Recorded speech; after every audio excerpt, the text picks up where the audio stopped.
Jews have ended up in some pretty far-flung corners of the world. But Uzbekistan? This Islamic nation in the heart of Central Asia seems like the last place you'd expect to find a thriving Jewish community. And yet, Jews have called Uzbekistan home for over 2,500 years. They survived wars, empires, and dynasties that rose and fell like sandstorms. Cut off from the rest of the Jewish world for generations, they clung to their faith and tradition. It's a community that lived on the outskirts of the Jewish diaspora after the destruction of the first temple, and despite all odds, still maintained being, living, and thriving as a Jewish community. So who are the Bukharian Jews? The story of the Bukharian Jews is a tale of preservation and transformation. Two ideas that seem totally contradictory. When it comes to identity, nothing is simple. Ask around and you'll get different answers. Some think of Bukharian Jews as Russians. Others call them Sfaradim, Spanish Jews, with customs similar to Middle Eastern Jews. And some even see themselves as indigenous to Central Asia. So, what's the truth? Were the Bukharians a thriving yet isolated community? Or are they quietly hoping for outsiders to help them survive? Even today, the answers are complicated. But to understand who they are now, we need to go way, way back. Their origins trace back to ancient Judea, when the Jews were viciously expelled by the Babylonian Empire. Most Jews languished in Babylon until the Persians took over and let them return home. But some didn't go back. They went deeper and deeper into the Persian Empire. They put down roots in cities along the Silk Road, ending up in what is now known as Iran, Afghanistan, and Uzbekistan. Bukhara and Samarkand were rich, bustling oases along the Silk Road, perfect hubs for Jewish merchants traveling along the trade routes linking Europe and Asia. And from these crossroads of empire and exile, a new Jewish community grew and thrived. Fast forward to the 8th century, the Persian Empire fell to Arab conquests. And with the Arabs came Islam. Under Islamic rule, Jews were officially second-class citizens. But paradoxically, this era was fruitful for many Jewish communities. Central Asia became a rare refuge, a safe haven for Jews escaping brutal persecution in the Christian Byzantine Empire next door. The diary of one of the world's first travel vloggers gives us some clues about the communities of Central Asia. A 12th century traveler from Spain, Benjamin of Tudela set out across Europe, Asia, and North Africa, chronicling every Jewish community he encountered. His diary describes Samarkand as a prosperous settlement of 50,000 Israelites. Historians think that number might have been an exaggeration, but there's no question that a vibrant community existed in this great city. And these Jews weren't living in isolation. They were closely linked with other Jewish communities scattered along the Silk Road. They wrote to the great rabbinic authorities in Iraq with legal questions. They shared customs, liturgy, even prayer melodies. In many ways, they weren't on the margins of Jewish life at all. They were right in the flow. But then came the Mongols.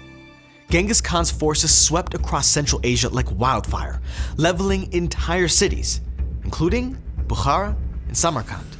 So what happened to the Jews of Bukhara and Samarkand in the wake of this destruction? No one knows for sure. They may have fled to Persia, Afghanistan, or even as far east as China. Or maybe they never left at all.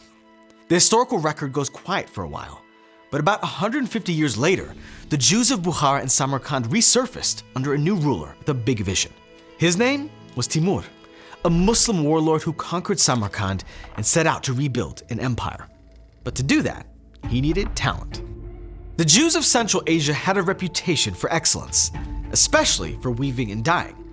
So Timur moved hundreds of Jews from Bukhara to Samarkand to build up its economy. How willing they were to relocate, we can only guess. But under Timur and his descendants, the Jews lived pretty well. They owned land and homes. They were merchants, artisans, and doctors, and they dominated the regional textile industry. But the good times didn't last. In the 1500s, a new power swept in. Muslim Uzbeks conquered much of Central Asia and carved the region into religious kingdoms called khanates. The Jews ended up concentrated in one of them, the Khanate of Bukhara. And here's where the trouble started. The Uzbeks were Sunni Muslims, and they were constantly at the throats of the nearby Shiite Muslims ruling Persia. Within just a few years, the Jews of Bukhara and Samarkand were totally cut off from the Jews in Persia. This was devastating. For centuries, they had been part of a broad Jewish network with shared prayers, shared customs, shared identity. Now, they were alone, no one to turn to for guidance, no nearby community to reinforce tradition, and slowly, a new identity began to take shape, born not of choice, but isolation. They became the Bukharian Jews. This is Professor Manashe Khaimov, a Bukharian Jew who emigrated from Uzbekistan. Because of the different wars, we lost access to other Jewish communities. So our rabbis, they had to figure out their own system within themselves because they couldn't rely anymore on the rabbis. You send a letter to Iraq, it comes back a year later. It's not feasible for the community to operate. Cut off from the rest of the Jewish world, the Bukharian Jews were left to chart their own religious path. Isolated, but resilient. But religious independence wasn't the only challenge. Like earlier Muslim empires, the Jews under the Khanate of Bukhara were labeled dhimmi, second-class citizens. They paid a steep jizya tax and followed humiliating laws meant to remind them of their inferior status. Belts, turbans, even the color of clothing marked a person's rank, and Jews were denied certain colors and, in some cases, forced to wear a yellow ribbon or star, eerily reminiscent of the Holocaust centuries later. They could ride donkeys, but not horses, so as not to appear taller than Muslims, and they couldn't build homes taller than a mosque. All of those different discriminatory laws were applied to the Bukharian community, and we were devastated during that period of time. Under the dhimmi laws, Jews were forbidden from building or even repairing synagogues. But if you visit the city of Bukhara today, you'll see a synagogue that's been standing for over 400 years. This is the Yehudi synagogue, built in 1620 in the Jewish quarter. But the synagogue was not built illegally. As the legend goes, a Jewish widow was pressured by a wealthy Muslim to sell her land so he could use it for a water reservoir. She agreed, but on one condition: that the adjacent plot of land be dedicated for a synagogue. We don't know her name, but we know her legacy. Because of her, the Jews of Bukhara had a sacred space to gather against all odds. Her story captured what it meant to be a Bukharian Jew, negotiating existence, sacrificing for survival. But that survival was tested yet again when the Muslim Mangit tribe took over and styled the region as the Emirate of Bukhara, and they doubled down on persecuting the Jews. This is what becomes of letting Jews in our city! And there were instances where a small percentage of people actually converted. They were called Chala Jews, and they converted into Islam. In the public, they would practice Islam or dress or act like Muslims, but then inside the house, they would still keep their Jewish laws. Less than a decade later, the Bukharian community faced a new kind of upheaval. Not from a conqueror, but from a rabbi. In 1793, Rabbi Yosef Maman, a Sephardic rabbi from the land of Israel, arrived in Bukhara, and he changed everything. He brought strict religious practices, new customs, and a fierce determination to correct what he saw as spiritual decay. His arrival transformed the community, but also divided it, because underneath it all was a deeper question the Bukharian Jews had long wrestled with. Did they need help from the outside to survive, or had they already proven that they could stand on their own? Rabbi Maman didn't set out to change the course of Bukharian Jewish history. He had originally traveled to Central Asia to fundraise for impoverished Jews in the Holy Land. But when he reached Bukhara, he found a community he believed was spiritually poor. He taught the community new Sephardic customs, practices common among Jews in Southern Europe and the Middle East. To the Bukharians, he was known as Chacham Yosef. And here's where it gets interesting. According to some historians, the community was eager for revival. Centuries of religious oppression had taken its toll, and many Jewish practices had been lost. So the Bukharians saw Chacham Yosef as a beacon who would lead their community out of religious darkness. But not everyone agrees. Other historians argue the Bukharian community wasn't actually on the verge of disappearing at all. Despite their isolation, they had maintained the same knowledge and customs shared with other Jews in Central Asia, guided by a respected leader called Chacham Zachariah Matzliach. And Chacham Yosef's arrival sparked a huge schism among Bukharian Jews who weren't interested in adopting a new Sephardic lifestyle. The followers of Chacham Zachariah wanted to preserve the traditions they had been practicing for centuries. For years, the community was split. But eventually, the followers of Chacham Yosef won out, and the majority of Bukharians adopted his Sephardic ways. Why? Well, like a royal power play, Chacham Yosef married off 2 daughters into influential Bukharian families. His sons-in-law were wealthy, respected, and knew how to build support. Slowly but surely, the old ways were replaced, but at a cost. The Persian liturgy, the unique traditions of Bukharian Jewry, the spiritual legacy they had kept alive in exile, much of this faded into the background. A community that had survived for so long away from the major centers of Jewish life had now taken on a new character. Just a few generations later, everything changed again. This time, for the better. In 1868, Imperial Russia invaded Central Asia and turned the Bukharian Emirate into a puppet state. For the Bukharian Jews, it was the best thing that had happened in a long, long time. First time in so long, Jewish people have freedom. You don't have to pay jizya tax anymore. You don't have dhimmi status anymore. And you are free to own land. You are free to, ride horses, whatever you want to do. And a big merchant class arises during that period of time. That's where a lot of Bukharian Jews become wealthy. And this is called, amongst historians, the golden age of the Bukharian era. For centuries, the Bukharian Jews had been second-class citizens, weighed down by taxes and restrictions. Now, under Imperial Russian rule, they could finally breathe. But let's be clear, this wasn't some act of Russian goodwill. Ashkenazi Jews in the Russian Empire weren't so lucky. They were crammed into the Pale of Settlement, where poverty and persecution ruled their lives. The truth is, the Russian Empire did not love its Jews, but it loved what some Jews could do for its economy. The Bukharian Jews had centuries of experience as textile traders and in the cotton markets across Central Asia. So Imperial Russia granted them special privileges, allowing them to become Russian subjects, skip the merchant guild system, and move freely across the empire for trade. In return, Russia could crush its rivals in the textile trade. And during this window, the Bukharian Jews thrived. By the late 19th century, a desire to connect with their ancestral homeland awoke in the Jews of Central Asia. Some Bukharian Jews began making the journey to Ottoman Palestine. They didn't just settle, they built. A new neighborhood rose in Jerusalem, the Bukharian Quarter, funded in part by the growing wealth of the Bukharian diaspora.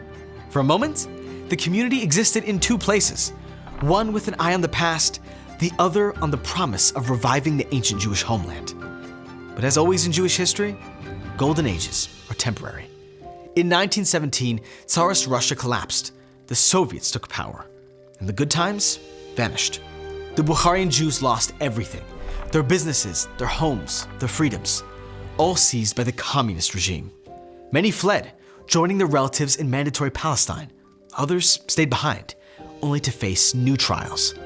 Meanwhile, waves of Ashkenazi Jews fleeing the Nazis began arriving in Central Asia, seeking refuge in the same region that Bukharian Jews had called home for centuries. The Bukharian story was entering a new chapter, shaped by war, migration, and the steely grip of the Soviet state. Aronov still remembers what it was like to be a child welcoming the refugees. I wanted to take that piece of bread. My father said, don't touch it. This bread for those Jewish people who came from Ukraine, Belarus, Moscow. I said, why such discrimination? Why I cannot? He says, these people buried their parents, their children alive. They had tragedy. Let them eat this. You eat this bread. Thousands of Bukharian Jews were drafted into the Red Army.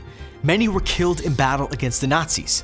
Some were taken as prisoners of war, where they passed as Uzbeks in order to survive. When the Bukharian community emerged from World War II, they faced a new world, one where they were once again cut off from their fellow Jews, this time by the Iron Curtain. The Soviets labeled Jews a distinct nationality, but made it nearly impossible to live as Jews. Religious repression forced Judaism underground. The Soviets wanted to make us Homo Sovieticus. They wanted us forget completely about our traditions, our holidays, and all that. But our mothers resisted, and they have won that battle.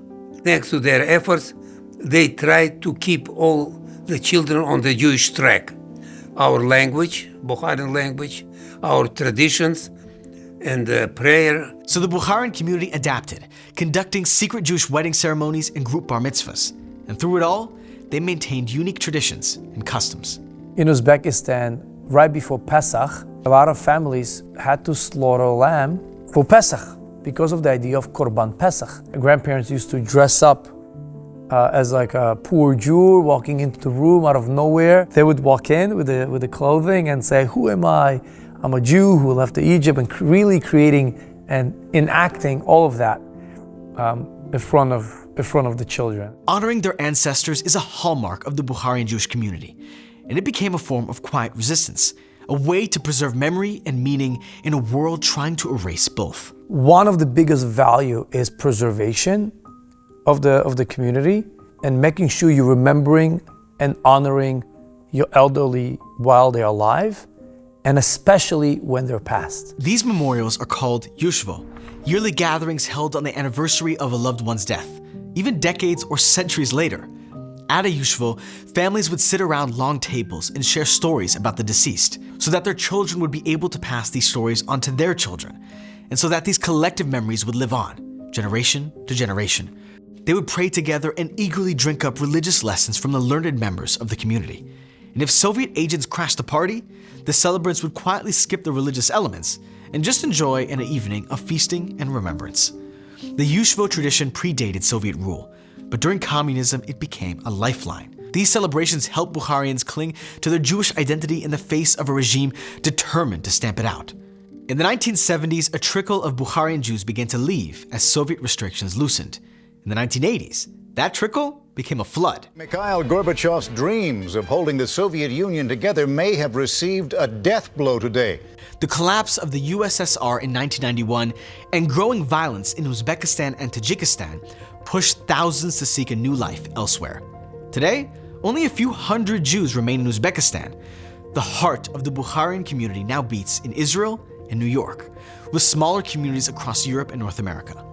But transplanting a 2,000-year-old community from Central Asia wasn't easy. Many Bukharian immigrants found that their customs, so carefully preserved for generations, felt alien in American Jewish spaces. They were often assumed to have no Jewish knowledge, but this couldn't be further from the truth. They had preserved Judaism, not lost it. Like all immigrants, they faced the challenge of building a new life, new language, new rules, new culture.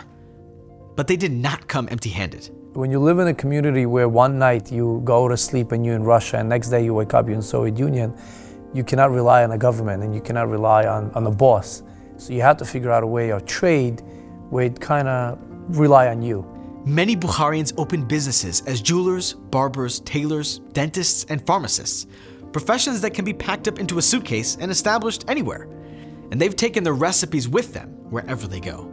Bukharians still cook their unique cuisine, a variety of dishes influenced by the different cultures that ruled Central Asia. Like this is Tashkent bread, very traditional, very soft, very yummy. This is something that we eat every Shabbat. Another interesting part is something that's called chak chak. It's a Asian influence from China, but made from dough and honey. And usually people eat it together and drink it with tea. I do not recommend eating this all by yourself because then you would have to buy a second subscription for the gym. The story of the Bukharian Jews is a tale of resilience carved in exile.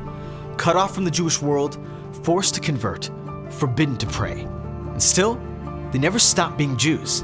The last century tested their endurance to the limits, but the Bukharians emerged with their identity intact.